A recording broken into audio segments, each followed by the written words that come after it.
every one of you. I'd also like to thank everyone that has taken part in the services. Thank you for all the songs. They were very appropriate and beautiful. I'd like to thank David for mentioning me in his prayer. This subject tonight is incredible, and there's so much that we can glean from this, and the limitation will be for me to be able to have the right words to properly bring it to you. And I really appreciate the prayer, and just hope that this will be a beneficial study for you. So, as we've studied 1 Corinthians, we've noticed a number of things. Most recently, in the 12th chapter that Tim had, the teaching was on spiritual gifts. And then in the next chapter, chapter 14, it's also going to be back to spiritual gifts. So the question that I had, at least, was why would Paul interrupt his teaching on spiritual gifts, and just all of a sudden he brings in 14 verses on love. And the more I thought about this, I think I know the answer. The Bible doesn't really say, but let me read something here and see if it makes sense. In chapter 5 and 11 it said, "But now I am writing to you that you must not associate with anyone who claims to be a brother or sister." So these are people in the church. "But is sexually immoral, or greedy, an idolater, a slanderer, a drunkard, or a swindler. Do not even eat with such people." In addition to this, there were lawsuits among believers. There was issues over headship, as we studied there in the 11th chapter. There was abuse of the Lord's Supper. And in chapter 12, they were having disputes over, of all things, spiritual gifts. It was, it was like they some of them were taking pride in this. It seems to me, at least, some of them were taking pride in the particular gifts that they might have had. The church at Corinth was a mess. I mean, it was just a disaster. And so I think the reason that Paul, of course, he was inspired by God, and I think that he more or less had an epiphany, and it came to him, here I've got this church with all these problems, and what's the solution for them? How could they have hope? It's just, when you think about all the bad things that they were doing, in many ways, it just seems like there'd be no hope. So he brought this chapter on love, and then we know the outcome. We can go to the 2 Corinthians. I think it might, I'm not sure which chapter, maybe the 12th chapter, whatever. And even before that, it talks about, the one that they were to withdraw from, to go ahead and restore him, and to love him, restore their fellowship with him. But then towards the end of the book, it's like there's not any more of these type of hard teachings like there is in the first book. And it's like there was a resurgence. There was a great, wonderful things happened at Corinth because of this letter. So when you think about it, it does make sense, to me at least, that if you've got, say you have a difficult issue in your life, something you just don't know what to do with. You don't know how to fix it. You've tried all kinds of stuff. uh, there is a way. Don't give up hope. And we call it the way of love. Uh, I really had a hard time staying out of 1 John 4 because it has so much to talk about love, but there was just not time to go over there. I had to stay on, focused on this chapter, but I do want to mention in 1 John 4, it says twice, God is love. And, it's easy to say that, but do we really get the significance of that? And so here in 1 Corinthians 13, we have almost like a roadmap on how we can become more like God. So that's pretty exciting to me.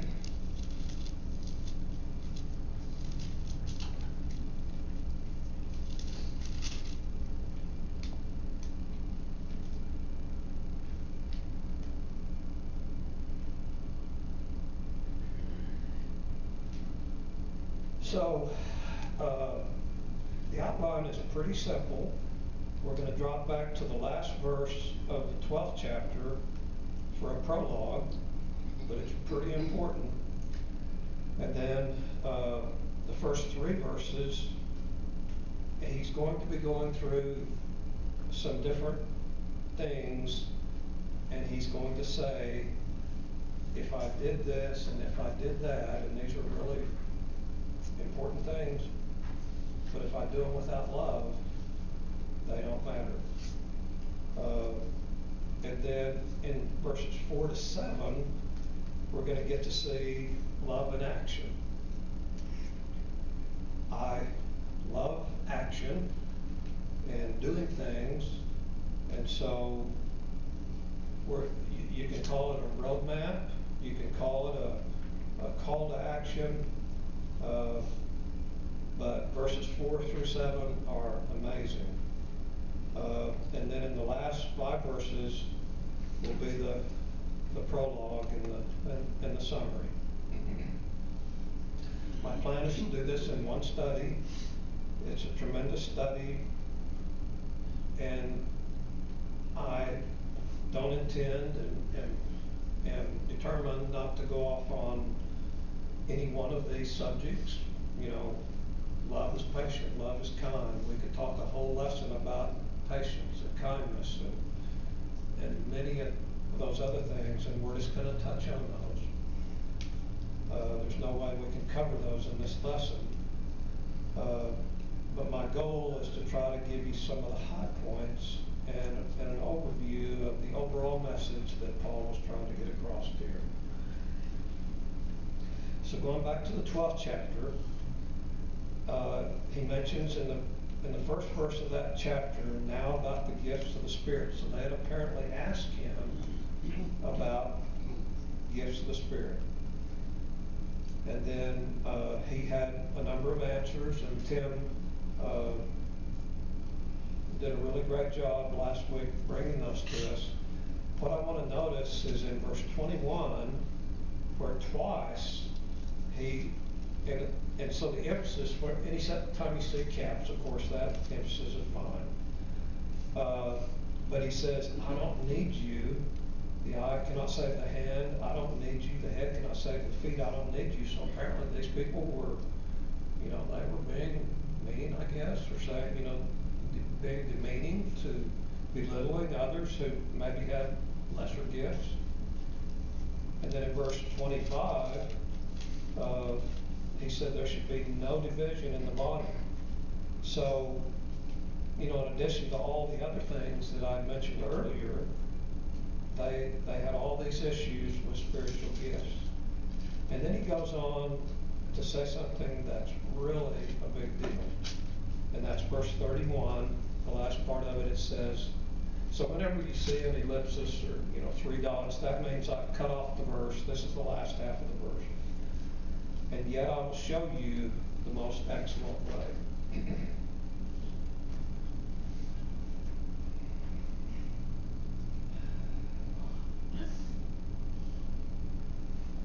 So this phrase, most excellent, is really interesting.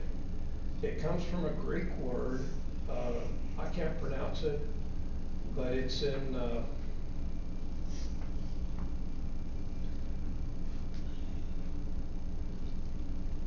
the pointer?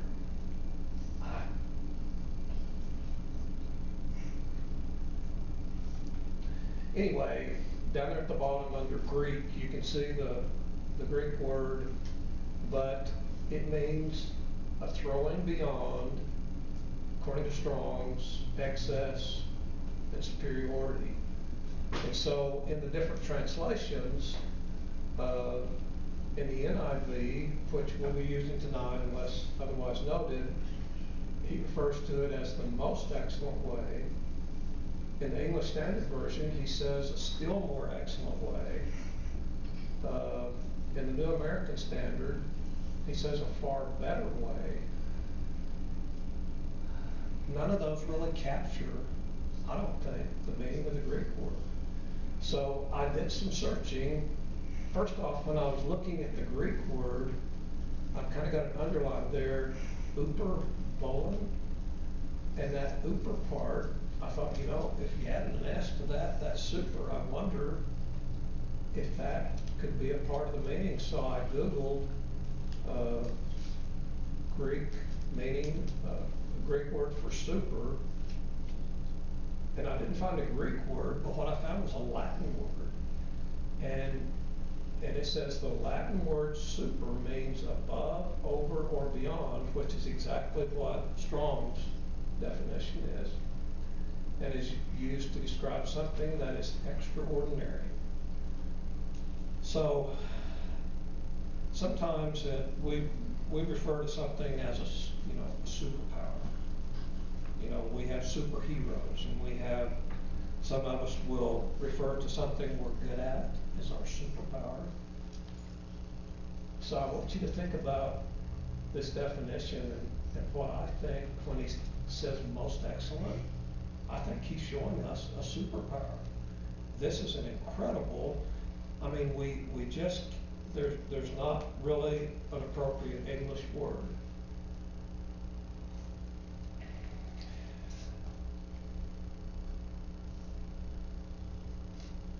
Beginning in verse 1, if I speak in the tongues of men or of angels, but do not have love, I'm only a resounding gong or a clanging cymbal. If I have the gift of prophecy and can fathom all mysteries and all knowledge, and if I have a faith that can move mountains, but do not have love, I am nothing. If I give all I possess to the poor and give over my body to hardship that I may boast, but do not have love, I gain nothing.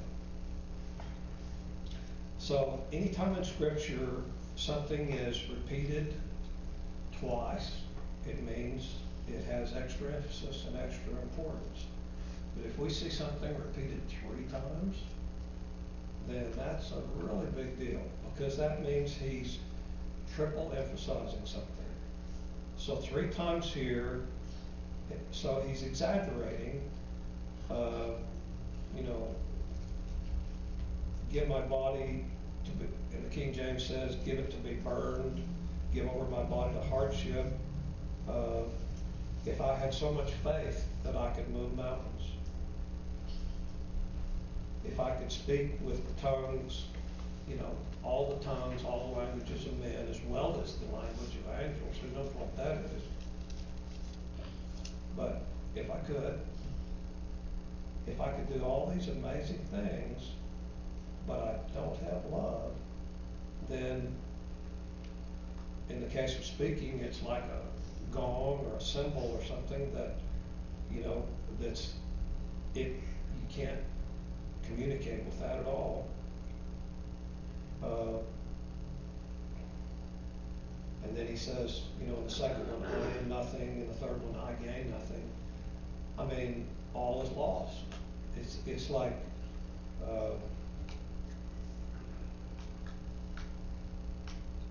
so I'll just refer to it very briefly. In Matthew 23, Jesus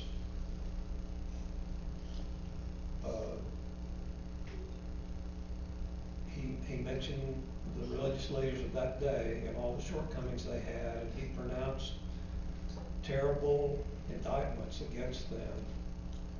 But over and over again, if you look at all the different things he condemned them for, a summary of many of those things was their lack of love. So, you know, we can come to church religiously. We can do anything that we want in the name of Christianity, and many of those things are necessary. But if we do those things without love, then it's all for nothing.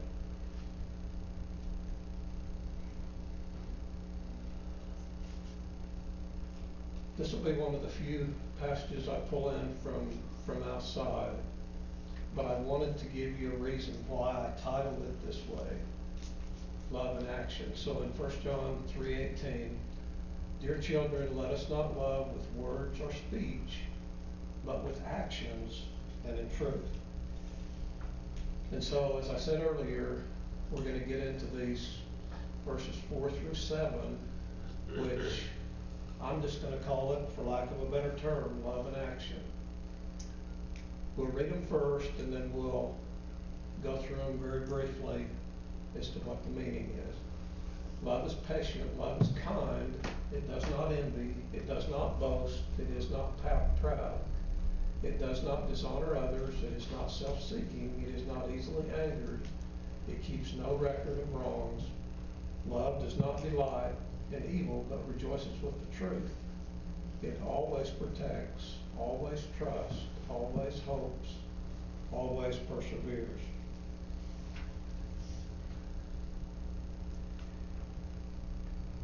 Well, I think I got a redundant slide in there. So what I did is I took, I don't know, half a dozen, I guess maybe 8 different translations. Some you might be familiar with, some maybe not. But I wanted to compare each one of these words in the different translations. And as you can see on patient, all of these use the same word except for King James and New King James. And it mentions suffereth long and suffers long. And I actually prefer that over the modern translation because it really explains what patience is all about, because patience involves suffering. You know, someone is causing you an inconvenience, they're impinging on you for some reason, and it may be unjustly, but love is patient. Now, one thing about everything on this list is it's unconditional. So, and it's especially unconditional. If other people are patient with us, it's easy to be patient with them. But if they test our patience, that's when we have to be patient. And then kind is identical in all the translations, and so there's no, there's really no difference in, everybody agrees what that word means. And I think we all know what it means as well. We know what it means to be kind. We know what it means when we're unkind, and especially when someone's unkind to us. We know how that feels. Well, that is not love. And so kindness has to do with consistently being kind, regardless of the circumstance. If somebody's unkind to you, then we're still to be kind back to them. It's kind of like loving your enemy. You know, it has nothing to do with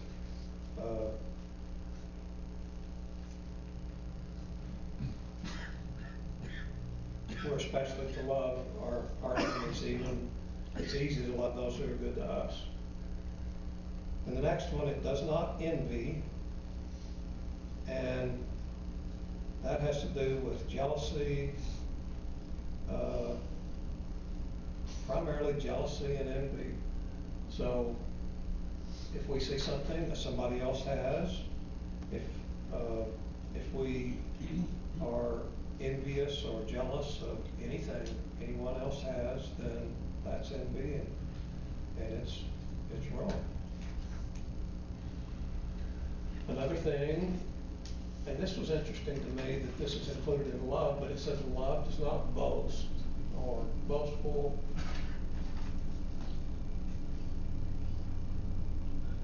I kind of like the New King James, does not parade itself around. New American Standard does not brag. We really hate it when other people do that. You know, we recognize it in others, but a lot of times we may not recognize it in ourselves. But yet, that's unloving if we are boastful.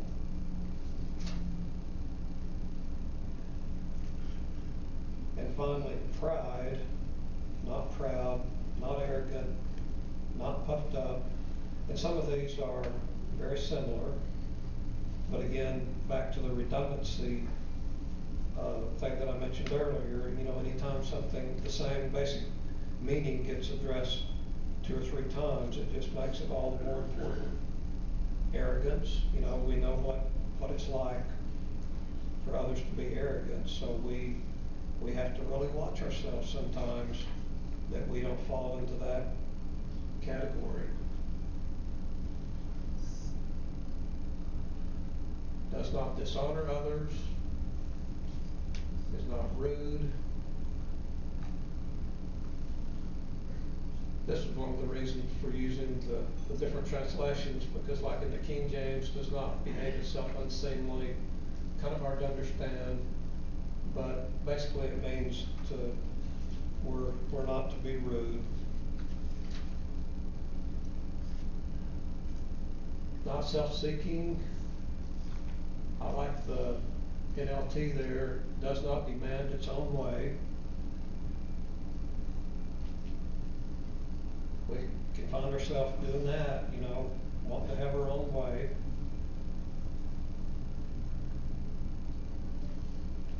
Which, you know, seeketh not our own.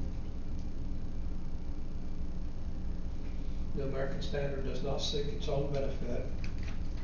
Like I said, I can't spend much time on these. Not easily angered, irritable, easily provoked. You know, you hear about, you know, people maybe that you just have to tiptoe around them because they get mad at the least little thing. Well, let's not be one of those kind of people.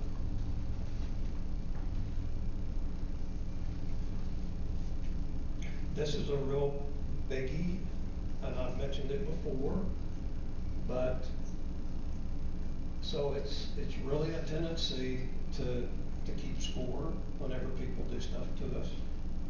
And, you know, after we kind of keep a mental score, and after this thing kind of accumulates, then we blow up and, you know, maybe do all kinds of bad things to them. So that's not love.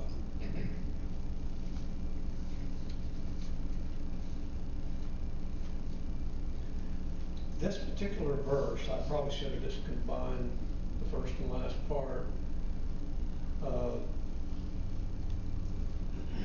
I think it's self-explanatory, and I think it's obvious. I mean, as Christians, we should never delight in things that are evil.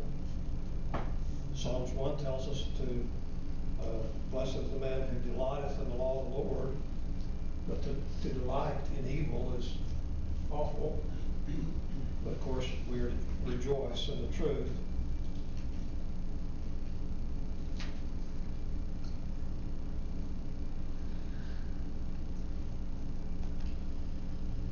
Rejoices whenever the truth wins out. That's a pretty good meaning, I think.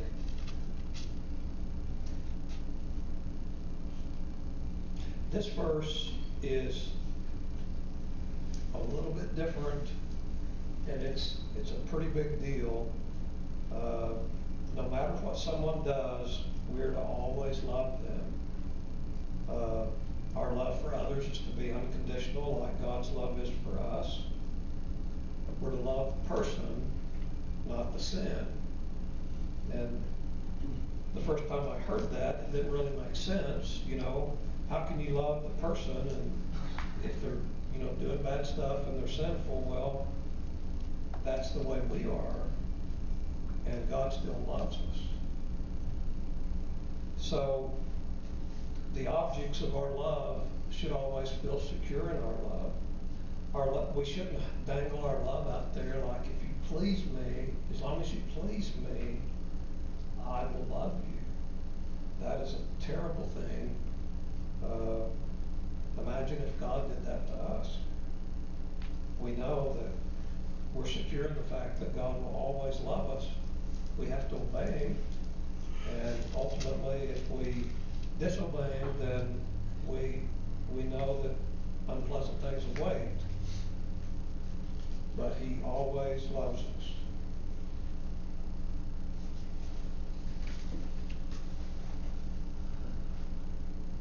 Always trusts, never loses faith.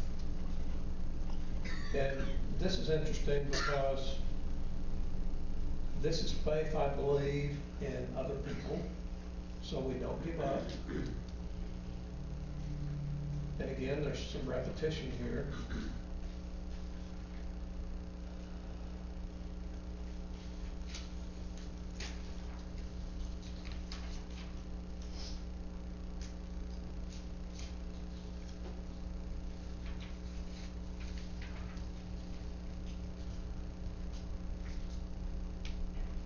In verse 8, love never fails, but where there are prophecies they will cease, where there are tongues they will be stilled, where there is knowledge it will pass away. For we know in part and we prophesy in part, but when completeness comes, what is in part disappears. In the New King James, that 10th verse, that which is perfect has come. We know that, we've known and discussed how that the prophecies and the special gifts, many of those have ceased. But verse 10, where it talks about when completeness comes, I didn't quite understand that. I looked at Barnes' notes, and I'll just read to you what it says. It means, according to Barnes, it means that when anything which is perfect is seen or enjoyed, then that which is imperfect is forgotten, laid aside, or vanishes. Thus, in the full and perfect light of day, the imperfect and perfect and feeble light of the stars vanish. The sense here is that in heaven, a state of absolute perfection, that which is in part or which is imperfect shall be lost in brightness.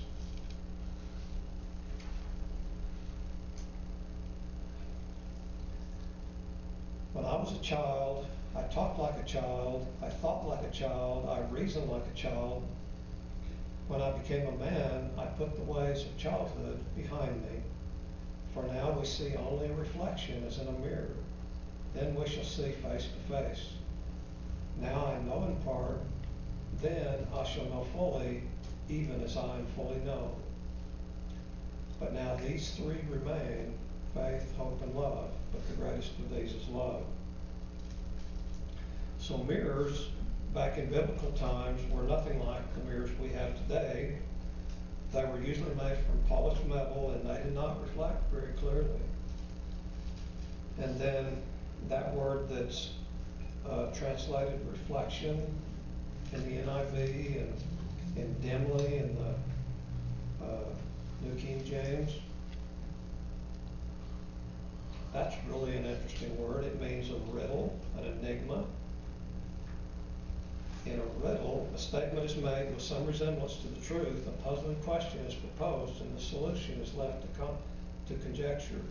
Hence it means, as here, obscurely, darkly, imperfectly. Little is known, much is left to conjecture. Compared with heaven, our knowledge here much resembles the obscure intimations in an enigma compared with clear statements in manifest truth. But then refers to the fuller revelations that we will have once we get to heaven. at that point. Well, these are my thoughts. Do any of the brethren have any comments?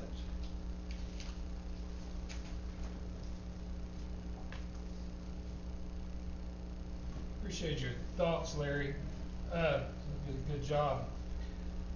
You know, many try and say that the end of this chapter, referring to when that which is perfect has come, is the returning of Christ.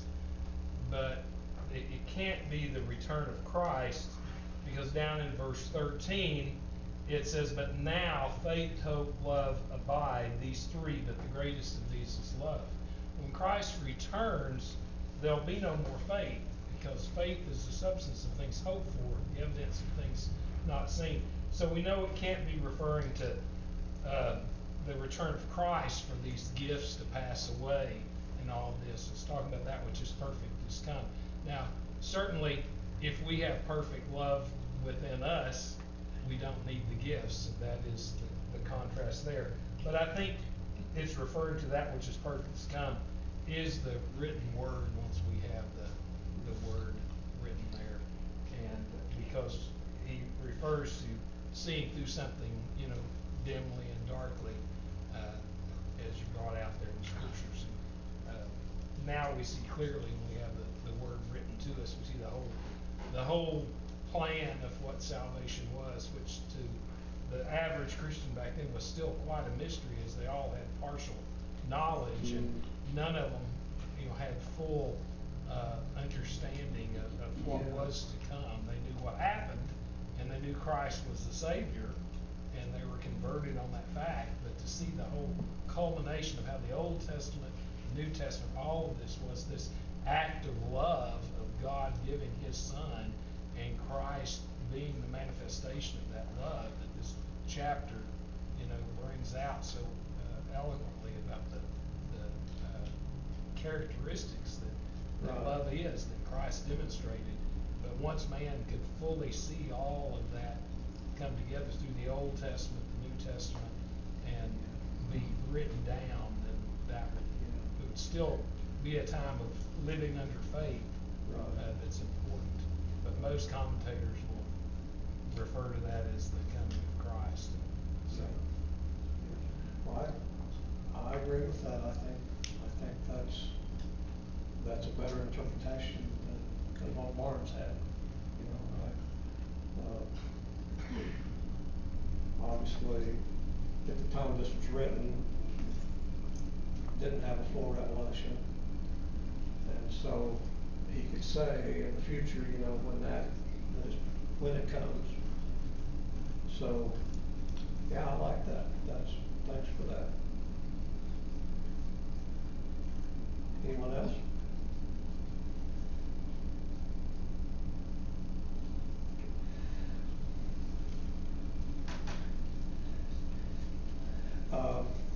At this time, we would like to offer the invitation to anyone who would like to become a member. If there's one who would like to pray for the church, we would ask you to come as we stand